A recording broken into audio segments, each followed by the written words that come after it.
Hello everyone, welcome to our YouTube channel keep it simple. आज यानी कि 24 दिसंबर का हमारा स्टॉक इन न्यूज है L and T finance holding, क्योंकि एचएसपीसीएमसी ने बोला है कि ये एल एंड टी फाइनेंस के असेट मैनेजमेंट कंपनी यानी कि म्यूचुअल फंड बिजनेस को 425 मिलियन यूएस डॉलर में खरीदेगा। तो इस टॉपिक को हम इस वीडियो में डिटेल में डिस्कस करेंगे और ये भी बात करेंगे कि क्या आपको L and T finance holding का शेयर करंट प्राइस पे लेना चाहिए या नहीं। और आगे बढ़ने से पहले अगर आपने अभी तक चैनल को सब्सक्राइब नहीं किया तो प्लीज सब्सक्राइब करके हमें मोटिवेट कीजिए। तो सबसे पहले अगर हम बात करें कि भाई L and T finance holding करती क्या है, तो ये भारत की एक leading well diversified non banking financial company है।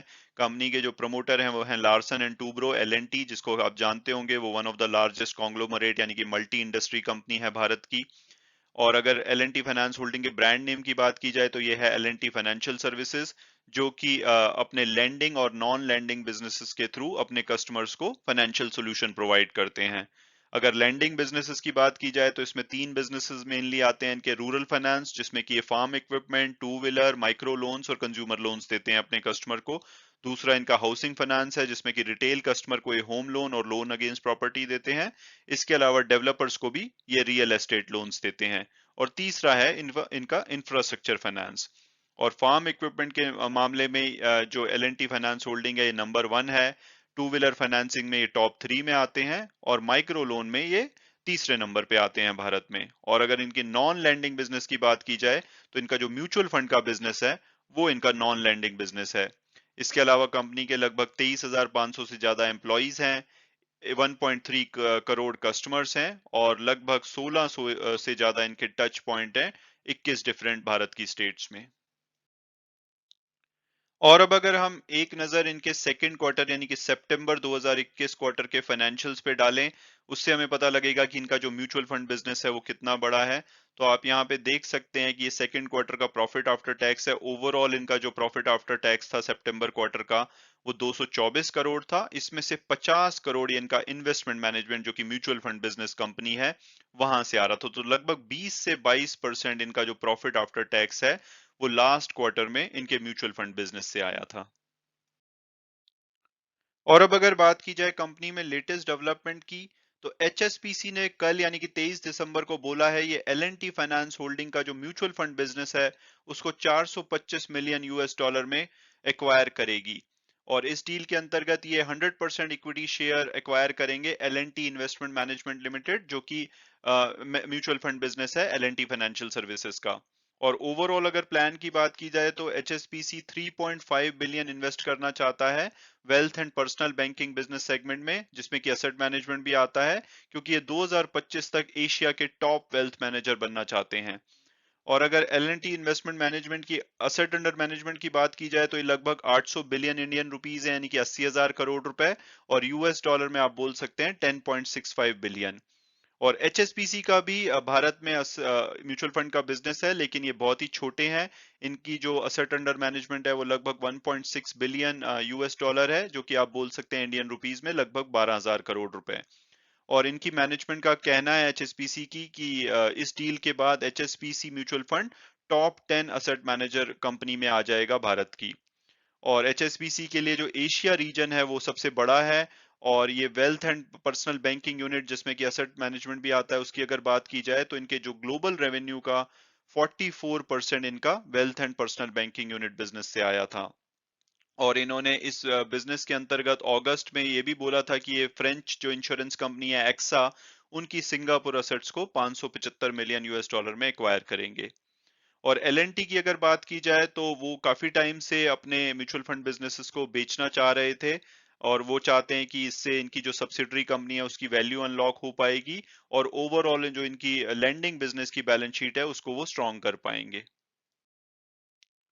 और अब अगर हम बात करें भारत की टॉप 10 म्यूचुअल फंड कंपनीज कौन सी हैं, तो सबसे बड़ी जो म्यूचुअल फंड कंपनी है जुलाई टू सितंबर 2021 का जो डेटा है उसके हिसाब से एसबीआई म्यूचुअल फंड, दूसरे नंबर पे आता है आईसीआईसीआई प्रुडेंशियल म्यूचुअल फंड और तीसरे नंबर पे आता है एचडीएफसी एएमसी।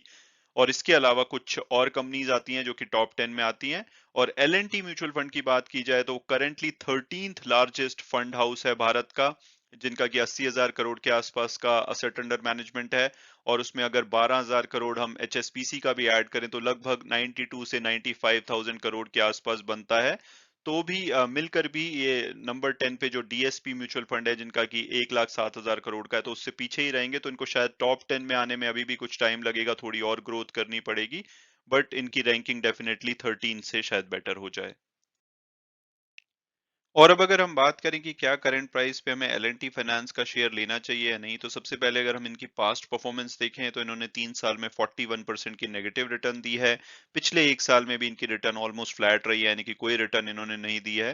हालांकि पिछले एक वीक में इनका शेयर 3% से ऊपर भागा है। और अगर टिकर टेप के प्रेडिक्टिव एनालिसिस को देखें तो इसका एवरेज प्राइस 98 बताया जाता है, हायर साइड पे 142 और लोअर साइड पे 78। जो इसकी करंट क्लोजिंग हुई है वो 82.6 पे हुई है, यानी कि अपने एवरेज टारगेट प्राइस से नीचे पे अवेलेबल है, ऑलमोस्ट लोएस्ट टारगेट प्राइस के आसपास अवेलेबल है, यानी कि प्राइसिंग अट्रैक्टिव लगती है। और अगर हम इनके फंडामेंटल और पीयर्स एनालिसिस को देखें तो एक स्मॉल कैप कंपनी है, 20,000 करोड़ के आसपास का मार्केट कैपिटलाइजेशन है। इनका अगर वैल्यूएशन देखा जाए तो थोड़ा अबव एवरेज लगता है, यानी कि इससे बेटर मुथूट फाइनेंस और श्रीराम ट्रांसपोर्ट का वैल्यूएशन लगता है, और रिटर्न ऑन इक्विटी इनकी थोड़ी लोअर साइड पे है। तो अगर मेरी पर्सनल ओपिनियन पूछी जाए कि क्या हमें एल&टी फाइनेंस का शेयर लेना चाहिए या नहीं, तो अगर शॉर्ट टर्म की बात की जाए तो शायद ये एक पॉजिटिव न्यूज है, क्योंकि कंपनी बहुत टाइम से अपने म्यूचुअल फंड बिजनेस को बेचने की कोशिश कर रही थी। पिछले साल भी इनकी जो Blackstone private equity major है, उनके साथ एक डील होनी थी, और उन्होंने 3200 करोड़ रुपए का ऑफर किया था इनको, लेकिन उसे सेबी ने अप्रूव नहीं किया था, क्योंकि सेबी नहीं चाहता था कि कोई private equity firm majority stake ले म्यूचुअल फंड बिजनेस में, क्योंकि उनका शॉर्ट टर्म नेचर होता है। लेकिन अब जैसे कि एचएसपीसी एक म्यूचुअल फंड कंपनी है और उनकी ऑलरेडी भारत में प्रेजेंस है, तो मुझे नहीं लगता कि इसमें कोई अप्रूवल में कोई इशू आना चाहिए, तो ये डील कंप्लीट हो जानी चाहिए। तो ये एक पॉजिटिव न्यूज है। अब ये अपने जो प्योर लैंडिंग बिजनेस है उस पर फोकस कर पाएंगे, तो शॉर्ट टर्म में तो ये इनका शेयर अच्छा भाग सकता है, क्योंकि प्राइसिंग भी अट्रैक्टिव है और न्यूज बेस्ड भी इनके लिए पॉजिटिव है। और अगर लॉन्ग टर्म की बात की जाए तो मुझे लगता है कि अभी जैसे कि इस कंपनी ने खास कोई परफॉर्म नहीं किया है पिछले 3 साल से, तो हमें बजाज फाइनेंस या मुथूट फाइनेंस ज्यादा बेटर ऑप्शंस लगती हैं। हालांकि बजाज फाइनेंस जो कि लार्जेस्ट कंपनी है, बट उसका वैल्यूएशन बहुत ही हाई है। अभी बहुत ज्यादा करेक्शन भी आ चुकी है, लेकिन फिर भी इनका वैल्यूएशन हाई है। तो अगर उसमें और करेक्शन आती है तो उसको कंसीडर करना ज्यादा बेटर होगा। इसके अलावा मुथूट फाइनेंस का जो वैल्यूएशन है वो भी काफी अट्रैक्टिव लगता है, तो इन कंपनीज को कंसीडर किया जा सकता है लॉन्ग टर्म के लिए। लेकिन अगर शॉर्ट टर्म है और अगर आपको कंपनी में विश्वास है तो अभी प्राइसिंग एल&टी फाइनेंस की भी अट्रैक्टिव लगती है। और शॉर्ट टर्म में मुझे लगता है कि ये शेयर 20% के आसपास की रिटर्न दे सकता है। हालांकि वीडियो क्लोज करने से पहले मैं हमेशा की तरह डिस्क्लेमर दूंगा कि जो भी व्यूज थे वो मेरे पर्सनल थे। अगर आप किसी भी शेयर में इन्वेस्ट करना चाहते हैं तो अपने फाइनेंशियल एडवाइजर से डिस्कस कीजिए।